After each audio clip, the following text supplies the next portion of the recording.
अस्सलाम वालेकुम, welcome back to my channel. I hope आप सब खैरियत से होंगे और अल्हम्दुलिल्लाह अल्लाह के फजल व करम से मैं भी खैरियत से हूँ। और अल्लाह ताला से दुआ है कि अल्लाह ताला हम सबको अपने हिफ्ज़ व ईमान में रखे, आमीन सुमा आमीन। तो चलें आज का व्लॉग स्टार्ट करते हैं।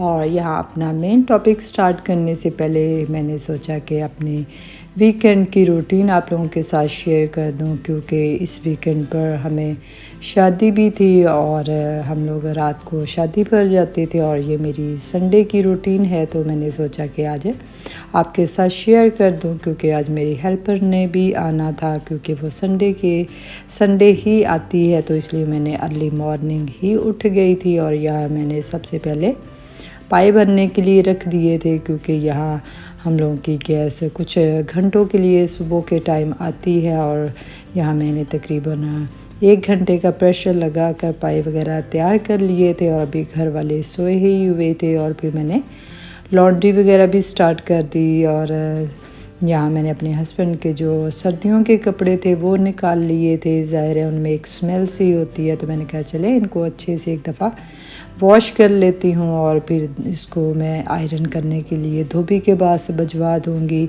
तो यहाँ मैंने कपड़े वगैरह डाल दिए थे लॉन्ड्री में। और जैसे ही नवंबर का महीना स्टार्ट हुआ है तो शादियों का सीज़न भी शुरू हो चुका है और बहुत सारी शादियाँ होने जा रही हैं।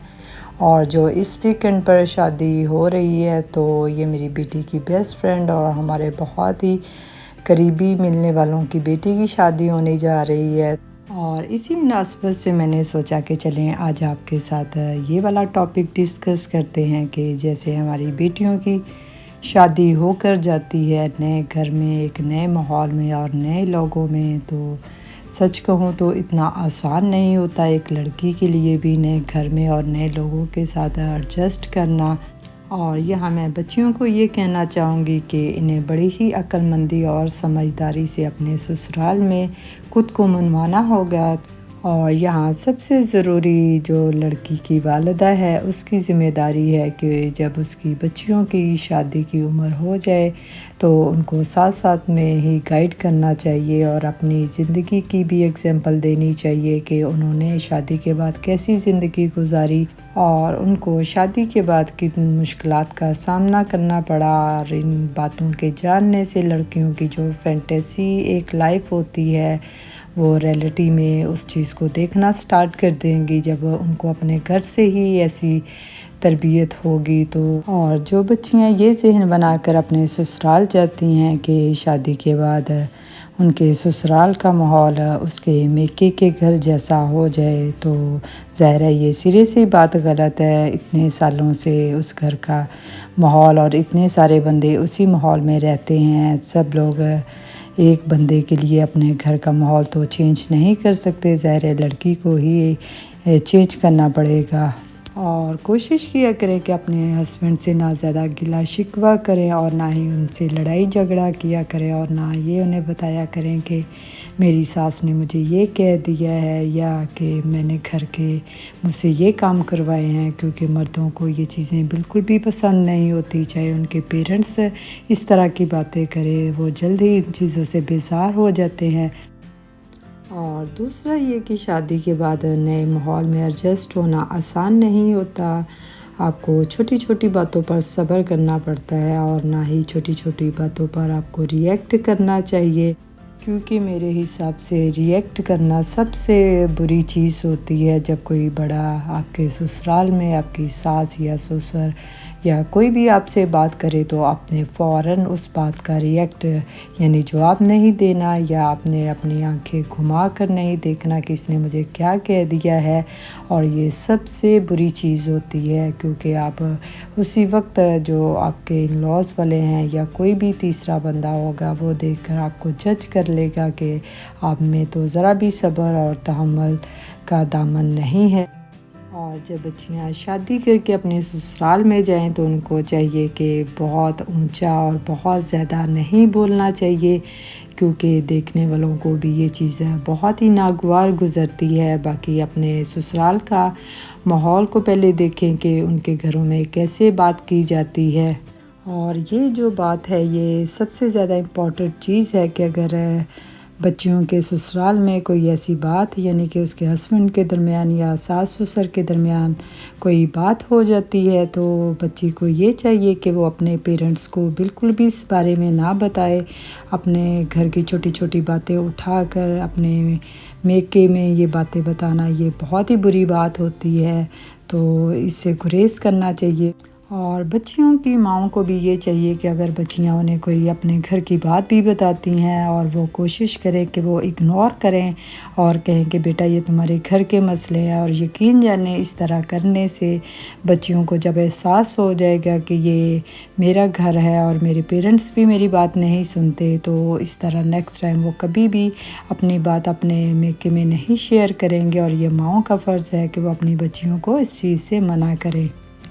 اور یہاں سب سے ضروری بات جو میں آپ سے کہنا چاہوں گی بچیوں سے کہ وہ اپنے ہسبینڈ کی بہت زیادہ عزت اور قدر کرے، اس کی چھوٹی سی چھوٹی بات کو بھی اہمیت دیں، اور اگر آپ کے ہسبینڈ آپ کے لیے کوئی گفٹ لے کر آتے ہیں تو ان کو اپریشیٹ کرنا چاہیے، اور اگرچہ وہ گفٹ آپ کو نہیں پسند آیا لیکن آپ نے پھر بھی اس کو یہ شو کروانا ہے کہ یہ مجھے بہت ہی پسند ہے۔ اور جو بچیاں یہ چاہتی ہیں کہ ان کی سسرال میں بہت ساری عزت ہو اور ان کو جاتے ہی ساری چیزیں مل جائیں، تو یہاں میں یہ بتانا چاہوں گی کہ یہ اتنا آسان نہیں ہوتا۔ آپ کو بہت ساری قربانیاں اور بہت سارا ٹائم اپنے سسرال کو دینا ہوتا ہے، پھر کہیں جا کے آپ کو یہ مقام ملتا ہے۔ اور کچھ لوگ یہ کہیں گے کہ کوئی فائدہ نہیں ہے سسرال کی عزت کرنے سے، کیونکہ بعد میں تو آپ کو ان سے کوئی صلہ نہیں ملتا۔ باقی ہر بندے کی اپنی سوچ ہوتی ہے، اور میری سوچ کے مطابق یہی ہے کہ آپ اپنی 100% دو، باقی ہر کسی کا اپنا ظرف ہے کہ وہ آپ کو کیا ریٹرن کرتا ہے۔ لیکن میرا ایک ذاتی خود ایکسپیرینس ہے کہ آپ عزت کرو گے تو انشاءاللہ آپ کو ریٹرن میں بھی عزت ملے گی۔ ظاہر ہے کہ آپ جیسا کسی کے ساتھ کرتے ہو ویسا ہی آپ کو ریٹرن ملتا ہے، اتنا کوئی پاگل نہیں ہوتا کہ کچھ لوگ کہتے ہیں کہ بہویں کہتی ہیں کہ ہم تو ٹھیک ہیں بٹ ہماری ساس ٹھیک نہیں ہے، لیکن میں یہ کہوں گی کہ ایسا ظاہر ہے کو ایک دفعہ آپ کے ساتھ غلط کریں گی، 2 دفعہ، اور جب آپ اسٹل اس کے ساتھ اچھا کریں گی تو وہ پاگل ہے کہ آپ کو وہ تنگ کرے یا آپ کے ساتھ غلط کرے، اس کو خود ہی فیل ہو جائے گا کہ میں نے اپنی بہو کے ساتھ غلط کیا ہے۔ لیکن ظاہر ہے کہ یہ بڑا مشکل ایک مرحلہ ہوتا ہے، اتنی آسان زندگی نہیں ہوتی۔ ظاہر ہے ماں بیٹی اگر ساتھ میں رہ رہی ہیں تو ان کے بھی پرابلمز ہوتے ہیں، تو ظاہر ہے کہ ساس تو پھر ساس ہوتی ہے۔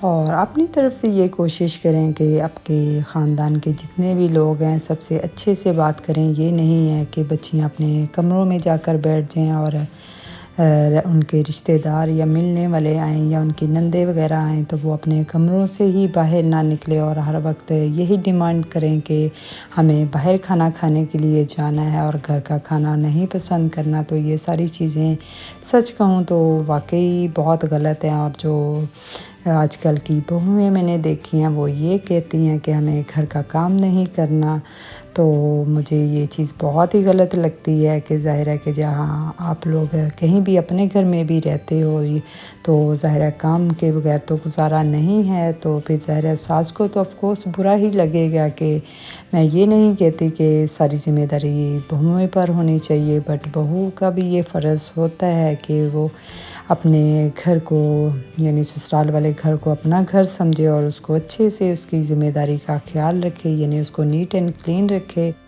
اور بچیوں کو اپنے نئے خاندان کو دل سے اپنانا چاہیے اور ان کے ساتھ اچھے سے وقت گزاریں اور گھر کے بڑوں کا احترام کریں اور بچوں کے ساتھ محبت سے پیش آئیں۔ اور اگر وہ کسی سے یعنی کہ سسرال میں کسی سے ملنے سے منع کر رہے ہیں تو اس کا یہ مطلب نہیں کہ وہ آپ پر سختی کر رہے ہیں، تو آپ کا بھی فرض ہے کہ وہ اگر اپنے کسی فیملی ممبر سے ملنے سے منع کر رہے تو آپ کا فرض بنتا ہے کہ آپ بھی ان سے نہ ملیں، ظاہر اس میں کوئی بہتری ہوگی۔ اور باقی میں بچیوں کو یہ بھی کہنا چاہوں گی کہ وہ صرف گھر کی ہی ذمہ داریوں کو اپنے اوپر سوار نہ کر لیں بلکہ خود پر بھی توجہ دینی چاہیے، اور صبح اپنے روم سے نکلنے سے پہلے اس کو چاہیے کہ اچھے سے کپڑے پہنے اور ہلکا سا میک اپ کر کے ہی باہر نکلے، کیونکہ सारा दिन फिर ज़ाहिर है कि उसको अपने फैमिली मेम्बर्स में रहना होता है, तो देखने में भी उसको अच्छा लगना चाहिए। और इस तरह जब इंसान देखने में भी अच्छा लगेगा और साफ़ सुथरा होगा तो उसका कॉन्फिडेंस लेवल भी बढ़ेगा। तो मेरे ख़्याल में ये भी बहुत ज़रूरी चीज़ है कि वो ख़ुद को अच्छे से मेंटेन कर। और अगर ससुराल में बच्ची को उसके सास ससुर या उसका हस्बैंड किसी बात के लिए मना कर देता है या किसी चीज़ के लिए डांट देता है, तो इसका ये मतलब नहीं है कि आपने उस बात का बुरा मनाना है, बल्कि खुले दिल से अपनी गलती को मानना है और ना ही अपने सास ससुर के बारे में गलत गुमान रखना है कि इसने मुझे इस चीज़ के लिए मना किया है या डांटा है तो अब मैं इससे बात नहीं करूँगी, बल्कि आपने उसी वक्त उस चीज़ को क्लियर कर लेना है कि चलो नेक्स्ट टाइम मुझसे ये गलती नहीं होगी। तो इससे काफ़ी अच्छा सा एक माहौल हो जाता है। ज़ाहिर है कि ससुराल वाले हैं तो कोई भी इंसान ये नहीं चाहेगा कि उनके घर का माहौल ख़राब हो। ज़ाहिर है कि हम एक डिफरेंट माहौल से आते हैं, तो ज़ाहिर है कि ससुराल का जो अपना माहौल होता है, तो जब उनको अच्छी चीज़ नहीं लग रही होती तो वो इसीलिए आपको मना करते हैं। तो इसलिए इसमें गुस्सा करने की, अपने आपको हाइपर करने की कोई ज़रूरत नहीं है। पॉजिटिव सोच के साथ उनके साथ चलें। शादी के बाद ज़िंदगी में छोटी छोटी खुशियाँ बहुत ही अहमियत रखती हैं, चाहे वो आपकी खुशियाँ हों या आपके ससुराल वालों की। तो कोशिश किया करें कि अपने ससुराल वालों की छोटी से छोटी खुशी में भी आप उनके साथ हों। इस तरह जब आपकी खुशी का टाइम आएगा तो वो भी दिल से आपकी खुशी को सेलिब्रेट करेंगे। हर रिश्ते में बातचीत की अहमियत होती है। अगर किसी बात पर इख्तलाफ हो जाए तो इसे अपने दिल में ना रखें, बल्कि मोहब्बत और खुले दिल से बात करके इस गलतफहमी को दूर किया जा सकता है। और बाकी एंड में मैं यही कहना चाहूँगी कि ये अब आपके हाथ में है नई शादीशुदा ज़िंदगी के आप इसको कैसे पेश करते हैं। चाहे तो आप अपने घर को जन्नत बना सकती हैं, चाहे तो इसको लड़ाई झगड़ा करके जहन्नम बना सकती हैं। ये बच्चियों पे डिपेंड होता है। बाकी एक बात है, हमारे बड़े कहते हैं हंस कर जियो या रो कर जियो। ज़ाहिर है ज़िंदगी तो जीनी है, तो ये बेहतर नहीं है कि आप अपनी ज़िंदगी को हंसी खुशी गुजारो, ख़ुद भी खुश रहो और दूसरों को भी खुश रखो। अल्लाह ताला हम सब के लिए आसानियाँ पैदा करे। तो आई होप आपको मेरी ये छोटी छोटी नसीहतें बहुत पसंद आई होंगी। आई होप आप लोगों को मेरा आज का ब्लॉग पसंद आया होगा। और अगर आप लोग मेरे चैनल पर नए हैं तो मेरी वीडियो को लाइक करना और चैनल को सब्सक्राइब करना मत भूलिएगा। मिलते हैं एक और नए ब्लॉग के साथ, तब तक अपना ख्याल रखिएगा। अल्लाह हाफिज़।